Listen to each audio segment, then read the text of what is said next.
On today's What Do We Do podcast, we're joined by Davis Warren, QB1 from the University of Michigan. Davis is here to talk about beating cancer, beating Michigan State, Ohio State, and Alabama, and what it takes to win at the game of life. It's going to be a great show, so hit the subscribe button, give us a follow, and let's go.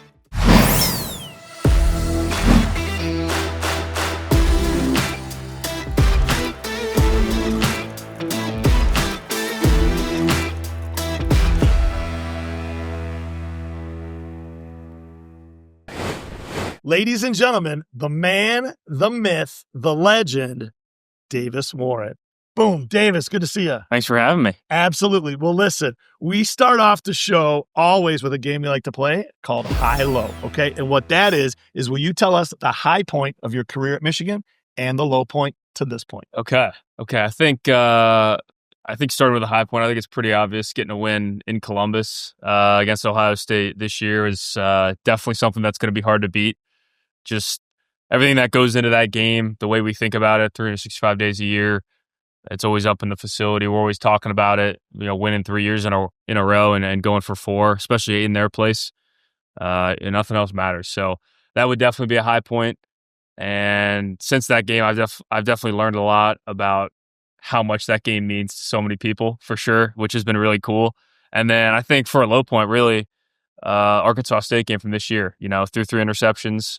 And Coach Moore decided to go a different direction after that game, getting Alex in there, and which I totally understand. And that's just something that it's hard, right? You lose your spot, you get benched, you work so hard to get to a certain point, you think you've achieved something, and then it doesn't go how you want it to. That's always really difficult, and to kind of come to terms with that, knew I had to come to terms with it pretty quickly. I mean, we were playing USC the next week. I was not starting, but I knew if something happened with Alex, I was going to have to go back in the game and be ready. And it wasn't just like I could sit on my couch and mope and whine about, this or that, or what happened, or why'd this happen to me, or why'd that ball get tipped, or why did I throw it to that guy, or whatever. It was just trying to have to move on. And that wasn't easy. That was something that I really had to look myself in the mirror and realize that the team at that point was more important than me. And I had to put the team first and put my own ego to the side for a little bit. And I knew that coming out to practice that next Tuesday, I had to be ready to go. So that was a low point, but proud of the way I responded to it and the way we kind of finished the year how we wanted to. Yeah, that was definitely a lot of talk in this town about how you earned the starting quarterback position for the first game. Mm-hmm. It's kind of a little bit of a surprise if you really know the truth about it, but then you earned it, you kept it, and then like you said, whether it was playmaking to no matter what it was, that they did go in a different direction. I thought you were going to say for the low point would have been when you hurt yourself in the final game of the year, the injury against Alabama. Will you talk about that for a minute? Yeah, I think obviously that's super disappointing. I mean, you never want to get hurt. You never want to, it's awful. Nothing worse than being out the field, having to deal with getting a surgery and all the stuff that comes with that and not being able to be out there for spring ball and all that stuff. But the way I think about it is that was out of my control. Getting hurt, that guy fell on my leg in a certain way where my ACL obviously, went out, and that's disappointing, but that was out of my control. It just happened. There's nothing else. I was just playing the game, right? I was just playing football, and things like that are going to happen. But the stuff that happened during the season, whether, not playing good enough in those first couple games, not playing to the standard that I knew I was capable of, that my coaches knew I was capable of, that is in my control. So that for me, that's just kind of how I see both those things. And I think that's been a healthy way for me to look at it. And I know I use that in day-to-day life too. That's fantastic. And then going back to the start of the season, once you were out there, is there, no matter what level you're playing, I mean, the pros, they still get butterflies. They might even throw up before the game. Everybody, when it's go time, always has that anxiety and that, that nervousness. So, was some of the missteps in the beginning of the season because it was just new and the pressure of being QB1 at Michigan after J.J. McCarthy and after the national championship run? I mean, was it part of it you were overthinking it, or just in general, no, like it's a high level, and if you make a millimeter mistake, someone intercepts it, or what's the story? I think obviously for the first game, there were nerves. I mean, I think talking to JJ that week before the game, once they named me the starter, he said, be prepared for the nerves. He said, my first game he started was against Hawaii. He said, I was super nervous. And that game, I don't know if, some real Michigan fans don't remember, there was like a 2-hour lightning delay. So he said he had to wait around and he was just nervous in the locker room and all that stuff. And so he said, the best way to, deal with the nerves is be prepared for them, right? And when you envision going out there in the first play, playing it in your head, during the week of prep, prepare for the nerves, envision them, and envision yourself dealing with them, compartmentalizing them, and then moving forward. So I think the nerves obviously are a part of it. Everyone gets nervous, like you said, but being able to envision it and prepare. By the time, once the game got going, I was just playing football. That's something I love to do. That's something I've done for years. It's been, I've been doing it in practice at a high level for a while. So yeah, the game is fast and things happen fast. And I think that week 2 game against Texas, we played a team that was more experienced than us and had a lot of guys coming back versus us kind of trying to find our identity at that point. And that showed and they, took it to us. But I think that game, a couple of plays here and there. And I think, we keep it closer. And personally, I do more to help the team win. For sure, we give ourselves a better chance. But it's college football, and at the highest level at Michigan, you're going to get everyone's best game, and you got to be prepared to play your best ball every single snap. You quarterback, you can't take a play off. So I definitely learned a lot in those first couple games, and I think it helped me a lot. By the end of the season. Yeah, that's awesome. So let's go back to that high point. Okay, the victory over OSU in Columbus. Mm-hmm. It turns out, Davis, they end up winning the national championship, okay? So we love that here in Ann Arbor. And as Michigan fans and alumni, we love it because we were the only team to beat the national champions, and that can never be taken away from them or for us, right? So let's talk about that game. Now, but at the time you were there and all that was on the line with the season and maybe a rebuilding year that not anymore, but how do you think, it all played out and with the rivalry and all the pressures? And again, you are now a legend because of how that game turned out. So what does that mean to you? I think, it means a lot, right? Being a Michigan man, that's what you want to do. You want to beat Ohio State when they have the alumni dinners and guys come back. They always talk about if they beat Ohio State, how great it was. And if they lost to Ohio State, how crushed they were.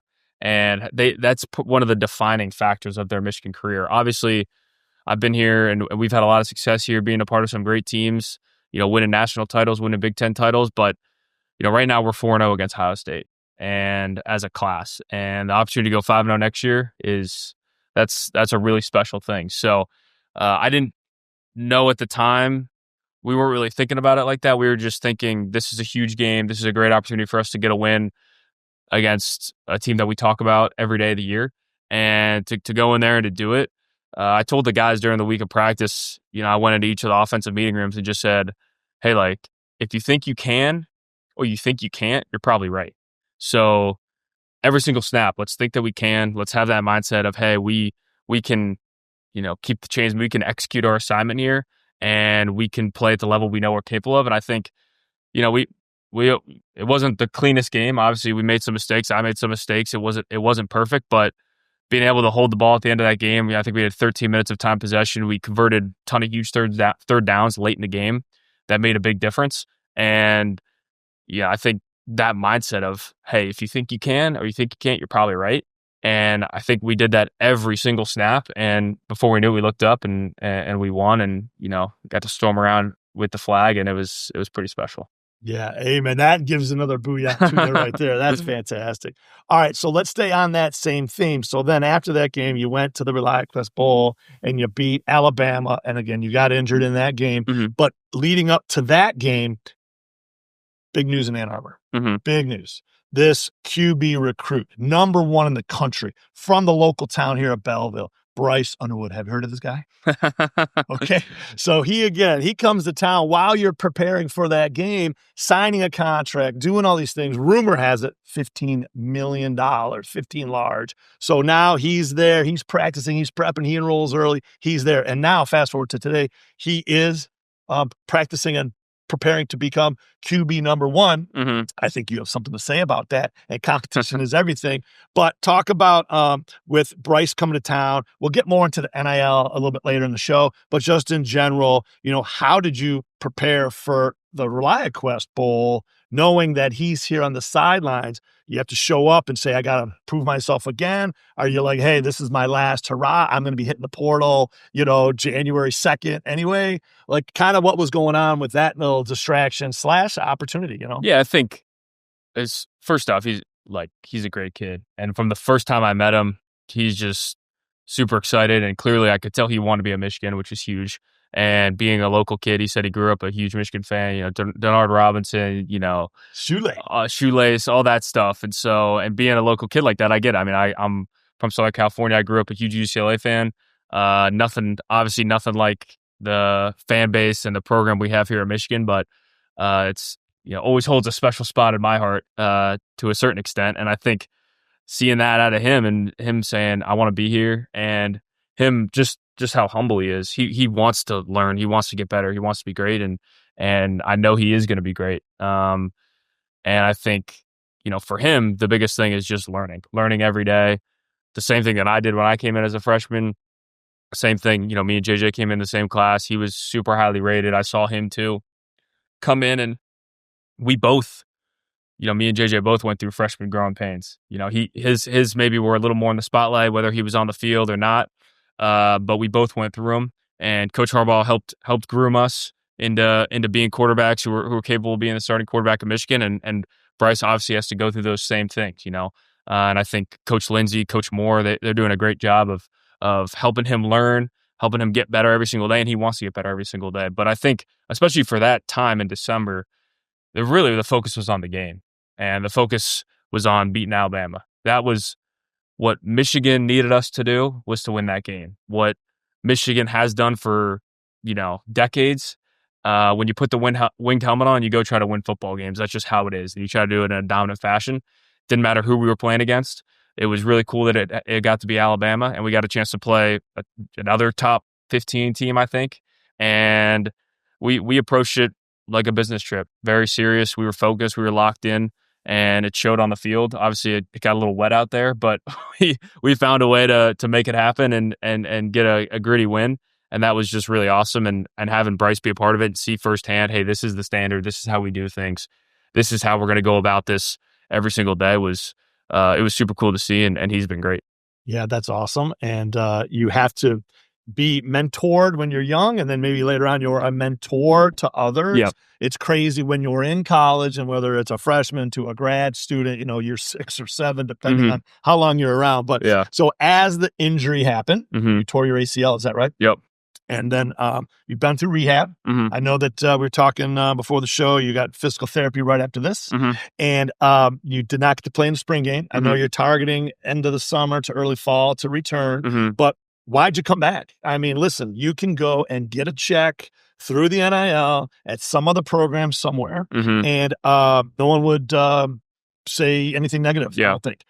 We're glad you're back. I'm glad you're back. And I know some of the reasons why you're back, but please tell our audience, why are you back, knowing that there's not one, they recruited another guy, and there's how many quarterbacks in the quarterback room that you have to, go to work against? Yeah, I think just finish what I started to a certain extent. And, I made the decision to come back. It wasn't really that big of a question for me before the bowl game. That's kind of how the schedule just works out. You kind of got to decide before.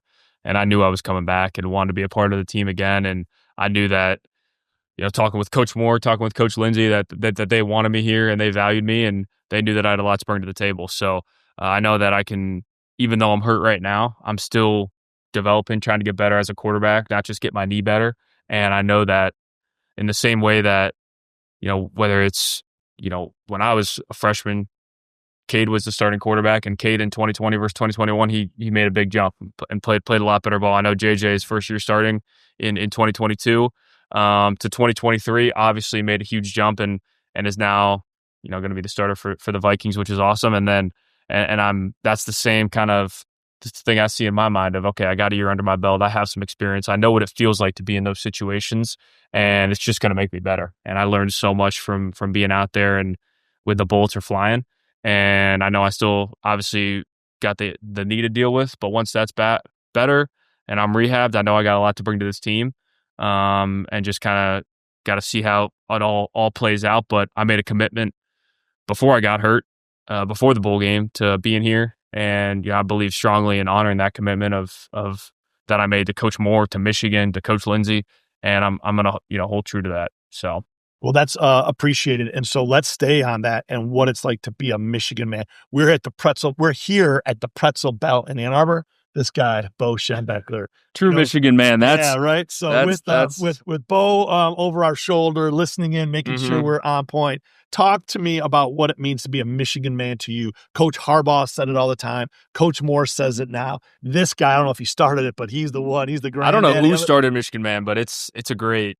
I love it. And I think Coach Harbaugh said if he wanted one thing, when he passes, it's to have on his grave that he was a Michigan man. And what does that mean?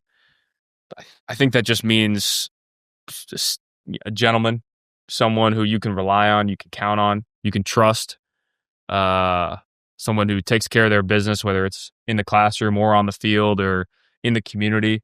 It's someone who on the field gives their all, wants to represent the winged helmet like it deserves to be represented for all the tradition that it has. And then I think on top of all that, it's just someone who, like whatever happens, we call them like foxhole guys. If you're a foxhole guy, like who do you want in your foxhole? And a Michigan man is someone you want in your foxhole. You can count on him, and that's Coach. Like I said, Coach Moore talks about it. Wanted to bring in Michigan men, whether they're coaches or players or recruits or transfers or whoever. And Coach Harbaugh always stressed that, and it's really what our program's built on. Yeah, that's awesome. And unfortunately, it's going to change some with this NIL because no one's sticking around long enough to become that man. It's a one and done for a lot of people. We'll get into that in a minute. But let's wrap up this segment about your playing time at Michigan, because you have at least this next year coming up. So this is the spring of 2025. Let's talk about and walk through where you have to go from here through the summer and your rehab and training and whatever else. I don't know, you're going to paint some pictures, maybe open a pizzeria, and, I don't know, start some income streams or whatever. No. What's going to lead up to fall practice and then put on pads and then the first game. Yeah. So we get a couple weeks off here in May. So I'll be, first off, I'm graduating. So getting the degree, congratulations, because you know what? You're a student first. Student athlete, obviously. Absolutely. So get my degree from Ross coming in a couple weeks here. So that'll be really awesome. And then we get a couple weeks off. So I'm headed home, do some rehab back at home. And then back in Ann Arbor, June, July, practice starts in August. And then we're rolling. So it's a pretty quick turnaround. Summer's a great time of year in Ann Arbor. We love being here. We have a great time, and it's just a really fun time because the season's coming. Working out every day. Don't have class. Kind of nice when the town's a little empty. You don't have to worry about people everywhere waiting in line to get food or parking or anything like that. So it's always a good time, and we're just excited to as the season kind of gets close here. Yeah, and then in terms of your rehab, are you going to be 100% or close to it by when? And are you competing with Bryce for the number one position? I know there's other quarterbacks, but what's the depth chart at this point? And it maybe, who knows? Yeah, I mean, obviously there's a lot up in the air right now. We don't really know those type of my injury. For one, it's just got to see. So the timeline is what it is, but it just kind of depends on a lot of different factors and metrics, and that's all science-based and people much smarter than me who are giving me advice and helping me with that. And then, like Coach Moore said, it's always competition. So, you got to be playing at the level, at the standard they expect, or else they're going to find someone to replace you. So it doesn't matter who you are, whether you've been like me, you've been here, you're Bryce, you're new, or whoever else, Mikey or Jaden or anybody, you got to be willing and want to compete and be competitive guy every single day. So it'll be good. We got a great room. We're a really tight knit group. We're all hanging out and like being around each other and respect each other. And Coach Lindsey does a great job of fostering that kind of group. So I got no concerns about competition this or who's that. We all just want to win games and make things happen. And it sounded like that last year with Alex Orji, yourself, and whoever else. That on the surface, it's competition, right? And even again, last year, there were some series where they switched quarterbacks, Mm-hmm. all this and that. So it's a testament. You and I have talked before about, you said before, and you're saying it now, that the quarterback room is tight and that you really are there to lift each other up, and you are brothers. You all want to compete and you want that job. You're Totally. not, betas, you're alphas that want it. Yeah. But at the same time, it's the greater good of Michigan, right? So is that what you see right now in the Michigan quarterback 100%. locker room? I think we see it, the whole locker room. Like, everyone is like that. And because there's competition in every room. Everyone's trying to be the starter, be this, be that, get on the field. So we're just the tip of the spear, and we're the group that has to show the other rooms, this is how we do it here. This is how we respect each other, help each other, all get better, because rising tide raises all ships. So it'll be good, and I'm just excited to get the season going. Yeah, right on. We'll go blue. All right, let's pivot. We're going to talk about something that is more important than wealth. And we have a company called Great Lakes Wealth, and that's very important. You're graduating from Ross School of Business, but health is wealth. Have you heard of this? Health is wealth, okay? And back, 6 years or so now, you were diagnosed with cancer and had to fight and beat cancer before you were able to fight and beat Ohio State. So let's talk about your journey being diagnosed with cancer as you're, a young man that's got nothing but, blue skies ahead. So can you talk about that situation? Yeah. In March of 2019, I was diagnosed with acute myeloid leukemia, which total left field, something you never expect. You see the College Game Day pieces or different things on SportsCenter or Make-A-Wish about, this kid or that kid, and you think, that could never be me, right? That doesn't happen to people like me. But then it does, right? And you're in a hospital room. I was treated at CHLA, Children's Hospital Los Angeles, which is an unbelievable facility. They do a ton of great work. And then you're sitting in one of those rooms, and before you know it, you're just at school, and then you're in a hospital room, and someone tells you got cancer. And really, at that point, I knew nothing about cancer. Didn't know. I knew something that old people got. Really, that's what I thought. And then you're meeting with doctors and this and that test and this thing, and then you get chemotherapy before you know it, and your hair starts falling out, and it all just happens really fast. So had 4.5 months of pretty intense chemotherapy, spent just about all that time in the hospital, inpatient at CHLA, but just had a really, just super blessed. Had a really great group of nurses and doctors and family and friends that just supported me and uplifted me through that whole process, and just super grateful that it turned out the way it did. And not every kid is as lucky as me. Not everyone who deals with cancer was as lucky as I was with being able to get back out in the world and do what they love to do on a daily basis. But the fact that I'm able to do that and then give back to that community has been really fulfilling and special, and something that I want to continue to do for the rest of my life. I think that's very important. I think it's a tribute to you and your character, and I want to stay on it, where you could have just easily said it's easily for a mic snippet to say, I want to give back. I'm happy to go see those other sick kids. But I truly believe that you mean it. You do it with your actions. You go there. You have several young patients that you've, taken under your wing or partnered with. Hudson, is that his name? One of them. Mm-hmm. But so talk to me about how important it truly is to you in your character and of your being to, be a member of that, community of helping. Yeah, I think just seeing, when I got to Michigan, I didn't want anything to do with cancer. I was like, I don't want anyone to know. And then I remember after my first spring game, speaking of spring games, first spring game, no one really knew who I was. I played pretty well. Kind of played the whole game. A couple threw for a lot of yards, whatever. And people wrote a couple articles about me, and one of them, Blake saw it, and Blake came up to me in workouts on Monday, and he said, Blake Corum. Blake Corum, yes. Blake the Great. He said, man, dude, I didn't know you had cancer, bro. Like, that's crazy. Like, that's super inspiring. And just hearing that from him, and I was a young guy at the time, and he was an upperclassman and a leader on the team. I was like, man, there's nothing to be ashamed about, like I'm, for going through that. And then on top of that, you start going to the hospital, having opportunities to go visit kids and being able to show them the scar on my arm and say, hey, I've been through this. I've been through the same thing, and see the difference that I can make in their life. And not only for them, but for, their siblings or their parents, to see that, hey, he can hear, your child or your son or your daughter can go through something like that and then still be able to do what they love to do on a daily basis.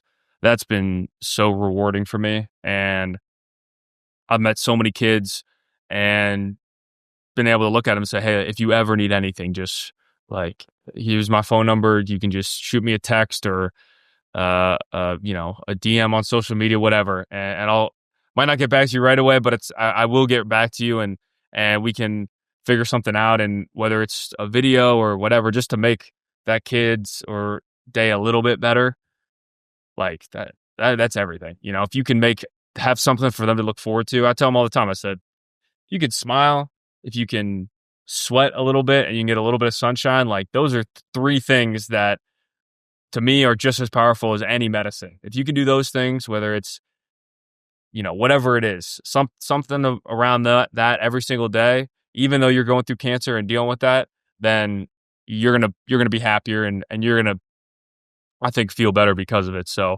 it's meant a lot to me, and it's something that I hope to keep doing because it's been really special. Yeah, amen. And for those that aren't really familiar, when you're in a hospital, again, you're in a room and it's sterile and there's not much going on and you don't really get to go outside. Yeah. And there's, just getting out of the bed sometimes is a big achievement. Yeah. So we take a lot of things in life for granted, and just being able to walk around and breathe the air and sweat, like you said, makes a huge difference. And I think bringing it's been cool bringing my teammates to the hospital too, coming and visiting kids and them seeing, what those kids go through and them being inspired by them. I'm always inspired by those kids that are going through it, and going through something similar that I went to, but bringing my teammates in and them seeing, oh, this is what Davis went through, and these kids are going through it and they're still smiling and enjoying themselves. Like that's priceless. Yeah, for sure.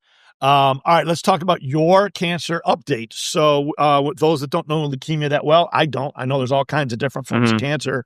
But this one was treatable and curable. But do you have to go back and be tested sometimes? Is it one and done? What's kind of the rest of the story? Yeah, I had to get kind of slowly less and less appointments. Right when I first got out of the hospital, it was monthly basically.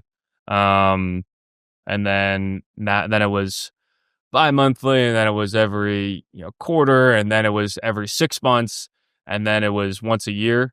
And so now I'm at the point where I had my last 5 years is when you're fully out of the woods. So that was this last summer. So I'm totally clear. No more. I'm in the lifelong clinic, but don't have to go for any blood tests or anything like that. So like I said, just super blessed, super grateful.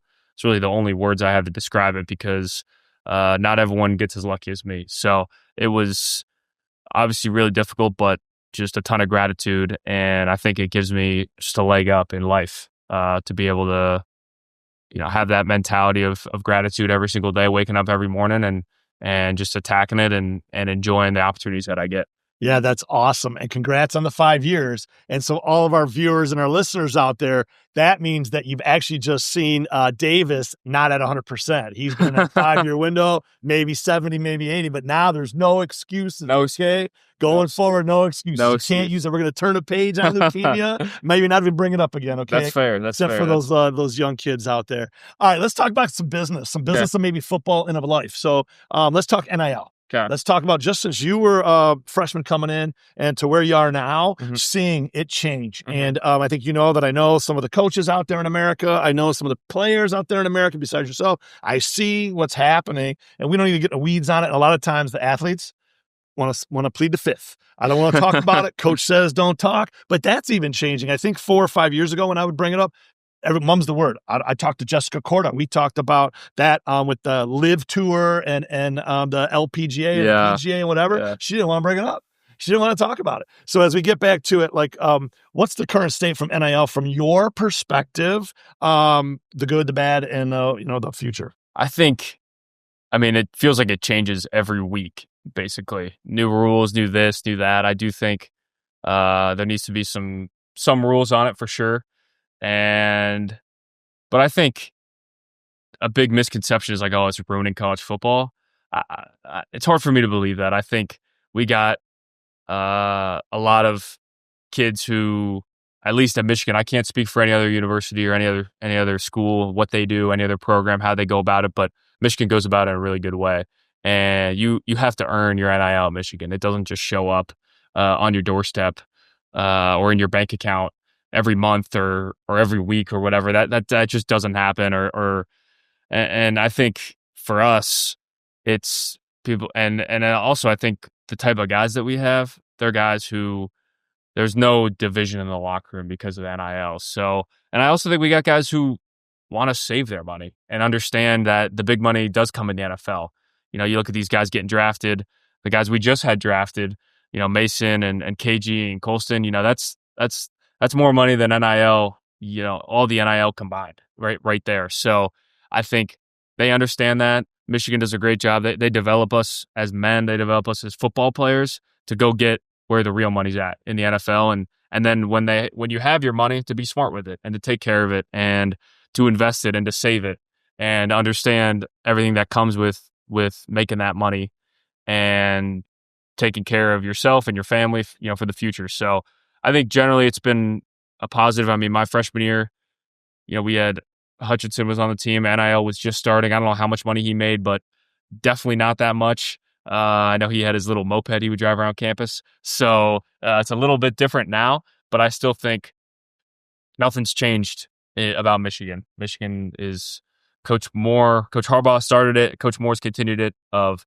bringing the right guys in and to win games. And it showed. I mean, we won a national title, and it wasn't about the NIL. It was about the guys we had on the team and how great of football players and Michigan men they were. So now look forward a little bit. So I hear all that, and that's great. And the Michigan program hasn't seen too many players leave to go to another school through the portal. And if they did, they probably weren't the starter or they weren't the marquee player on the team. We've been able to grab the marquee players, i.e. Bryce coming from LSU or whatever, right? At some other positions out there. But think about it going forward as a business person yourself. Let's say you're a freshman, or let's say you're Coach Moore with Bryce or whoever it is out there. One and done. And it's not to go to the big dance, the pros. It could be to go to another program. So yes, Michigan men, and yes, they're building it, and it's not about the NIL. I hear that, but is that the way it's going to be? Because you saw it with the basketball team here at Michigan. Yeah, they all came in, made it to the big dance, and poof, they all, except Namari's coming back, my guy. But besides that, so what are your thoughts again in the future? You know, for the program. I think obviously that's always a concern, right? Guys coming for 1 year and then leaving. And let's talk about it from the perspective of those high school kids now and their parents. Yeah, I mean, if I was a high school kid, I think the NIL, right? You can use the NIL, I think, as a proxy for how much someone wants you. Obviously, if this school's offering you this much and that another school's offering you that much, well, this school clearly wants me more. Versus in back when I was getting recruited, it was just, hey, we want you. You should come here. This is everything we have to offer. These are the facilities. These are the coaches. This is the tradition of players, which is all still really important. So I think sometimes it almost provides a little more clarity for recruits of this is how bad they want me versus another team wants me and all that. And so I think if I was a high school kid or you know, I had a son who was in high school, that's really how I'd think about it. Or a daughter. Or a daughter. But from the football perspective, yeah, if they were for all that. So I think it's probably beneficial for the high school kids for that. But I wouldn't want my son or daughter just chasing the NIL. I think you chase it and you end up in a spot where you're not happy, and you can't put a price on that. So, and you can't put a price on development and getting better as a football player, getting better as a man, becoming a better person. And because that's what the NFL wants. The NFL wants really, really good football players. And, you know, if you want to get picked in the first round, you better be a really good person too. And they're going to do checkups on all that stuff. So that would be my advice to my son or daughter. And I hope, hopefully by the time I'm maybe in that situation, you know, I'm sure things will be a little bit different. Yeah, no doubt. And as it relates to Division I and the Power Five, let's talk about the rulings that just came out related to N.I.L. that there's probably not going to be any walk-ons anymore. The word I'm getting out there is, again, smaller schools might have a few spots here and there, but at the big programs like Michigan, walk-ons are a thing of the past. So let's talk about that again for these high school kids and where they may be walking on or not. Any advice you want to give them? Yeah, I think just betting on yourself is huge. That's what I did coming to Michigan. I could have gone to an Ivy or a smaller school like that, but betting on myself at Michigan, and I wouldn't change it for the world. I think even my roommates, Max Bredesen, Peyton O'Leary, Joe Taylor, we all came in as walk-ons, all got put on scholarship. Max is going to be a 2-year captain. Peyton started a lot of games last year, and some Michigan fans might not know Joe Taylor, but he's our special team Swiss Army knife. He's as valuable as anybody on the team. So we all bet on ourselves. It is a little bit sad that maybe that's going away at some of the big programs, but I still think, those kids like me coming out now, like, just bet on yourself. Get in the door somewhere and give yourself an opportunity and figure out what's really important to you. If school is the most important thing to you, then maybe you have to focus more. Go to a school more for that. And if you want to just play football too, you can do that. But if football is really important to you, you really care about it, you want to be great. And and people around you know that you could make it at a big school, and give it a run. And it's obviously the death of the walk-on is a little bit sad to me, but I kind of understand the business of it at this point, and it'll be interesting to see how it changes going forward. Yeah, for sure. Well, thank you for that. And we're going to pivot now, Davis, to a part of the show that's my favorite, okay?